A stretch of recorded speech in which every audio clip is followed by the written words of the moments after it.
Welcome to the shop. Steve here at SKS Props, and in today's video we're making a retro style version of the Mummy to go along with the other Universal Monster masks that I currently have up on my channel. Now this guy is made completely out of my HD foam, which you of course can find over at Blick Art Materials. And the thing that's really cool about this particular build is that the base templates for this you could also use for a simple skeleton or zombie. Now we got a lot to do to put this mummy together, so let's go ahead and get started. So first I took my proof of concept mask and I made my final templates that you can download over at sksprops.com. Those templates were then carefully traced onto some 6mm HD foam with a pencil. Using a utility knife and a scalpel blade, I then rough cut all the pieces. Most of these will be cleaned up later with my rotary tool. I start off by using a medium grit sanding drum on my Dremel flex shaft. This will help me refine these shapes and give it a more organic curve. After the medium grit sanding drum had been used, I then switch over to a smooth sanding drum. This will help me round over all the edges and give it a clean appearance. After the sanding was complete, I did a light heat treatment on the foam and now it's ready for glue. To glue the darts at the top of the mask, I'm going to be using some weldwood contact cement. 2 light coats of the contact cement are placed on either side and then a scrap piece of foam is used to clean up any excess. Once the adhesive was dry to the touch, the foam is firmly pressed together. This will give the top of the mask a curve. To attach the jaw, I first round it by hand and then mark it with a pencil for the overlap.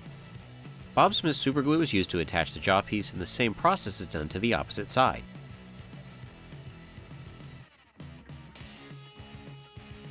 The brows for the mask were cut out of 6mm HD foam. If you notice, I glue at the middle, and then while the mask is rounded, I wrap the brow around it. This will help the mask keep this curved shape.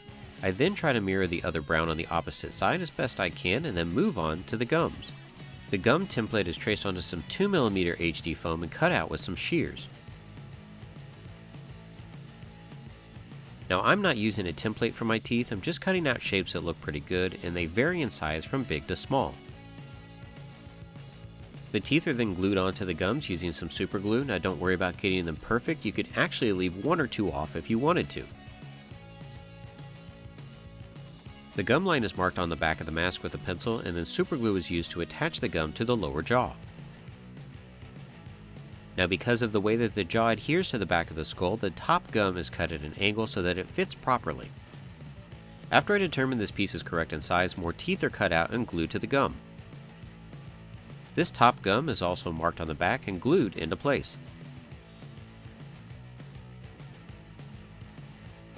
Now what's cool is you could actually stop here for a super simple skull mask. If you're going for more of that zombie look, you can give your skull some bags. The eye bag templates are transferred onto some 2mm HD foam and cut out with some shears.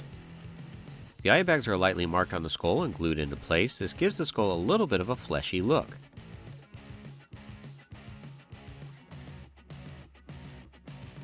To continue this zombified process, we're also going to give him some eyelids. The eyelid templates are also transferred onto some 2mm HD foam. These eyelids are then marked on the back and then glued into place. Depending on the expression you want your mask to have, you can play around with changing the position of these eyelids. But since my final version of this mask will be a mummy, it's time to start making his bandages. I start by drawing lines about a little over an inch apart and cut them wavy, that way they don't look too uniform.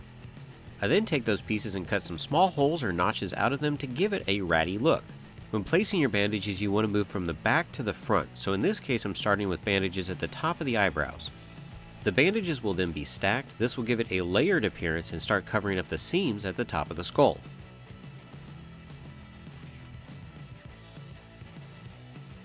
And don't worry about the length of your bandages. I cut some of these short and some of them at angles so that I could use them at certain spots at the top of the mask.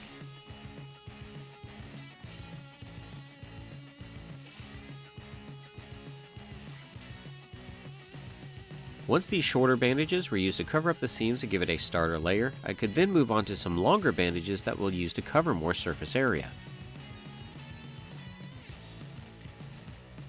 Just like the shorter ones, these are also spaced a little over an inch apart and cut wavy just to give it that organic feel.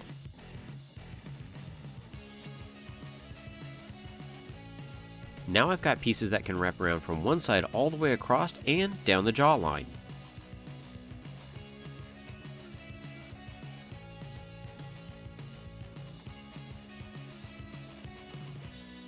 There's really no right or wrong way to place these bandages. My biggest thing to look at is just make sure to cover up all the seams from the previous layers. Any excess is cut off with a utility knife and glued onto the back of the mask. To make sure that this mask keeps its shape and does not go flat, I glue a 1-inch strip of 2mm HD foam into place while the mask is curved. Then I add one last strip across his entire face, and I add a small strip hanging off the side to make it look like some of the bandage is coming off.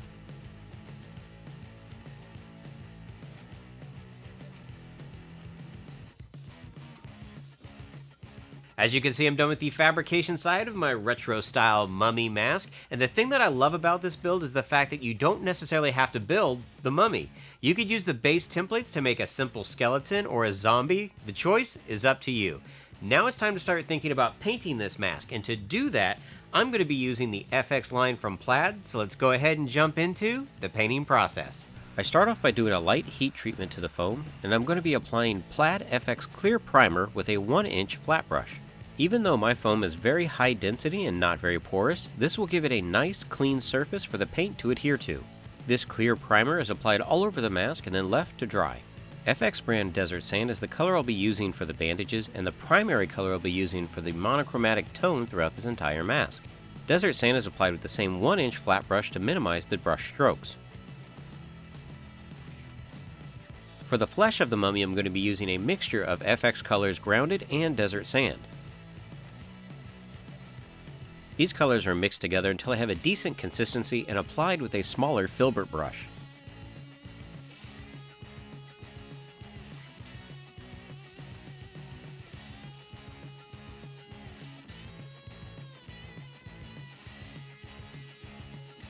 These two colors have a decent opacity, so I only need to do a single layer all the way around, and to speed up that dry time I use a hairdryer. For the mummy's teeth, I mix in some FX brand Blizzard with the Desert Sand. This gives a little brighter off-white and enough contrast to not match the bandages.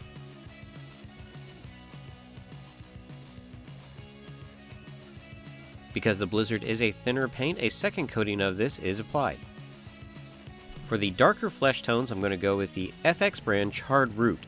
This paint is mixed with the original flesh tone that I created, so it's not quite as dark. This mixture is used on the eye bags, and I switch over to a detail brush to give the lips a cracked look.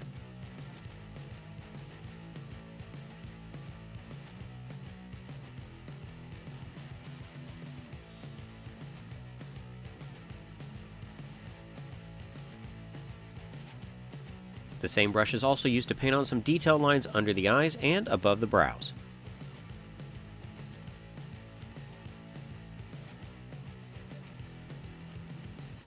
To clean up the sides of the 2mm bandages, I switch over to a small flat brush and once again use Desert Sand.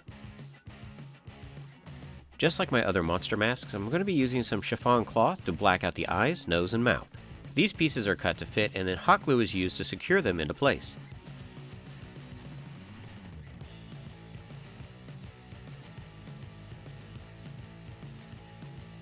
Once the hot glue is cooled, additional fabric is cut away, and then more hot glue is applied to the perimeter. This same hot glue process is applied to the mouth and nose of the mask.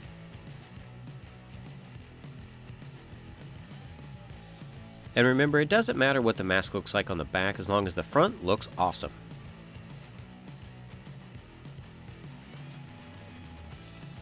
For the straps, I'm going to be using two 10-inch strips of 1-inch elastic.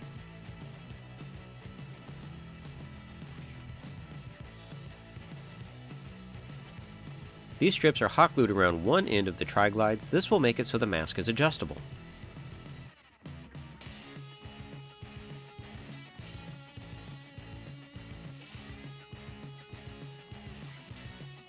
Once the hot glue is cooled, the elastic is fed through the tri-glides until I have the completed strap. The end of each elastic strip is hot glued to the sides of the mask just above the eyes.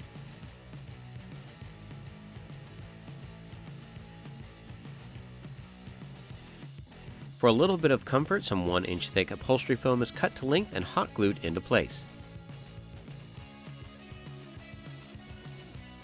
And here we have our completed retro-style mummy mask.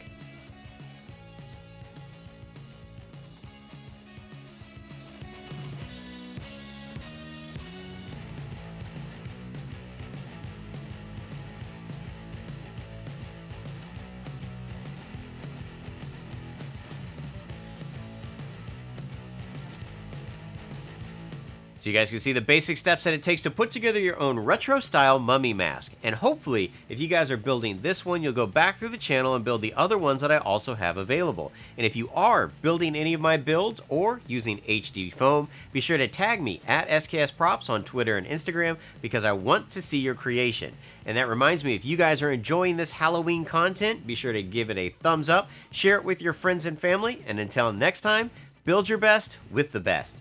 HD Foam.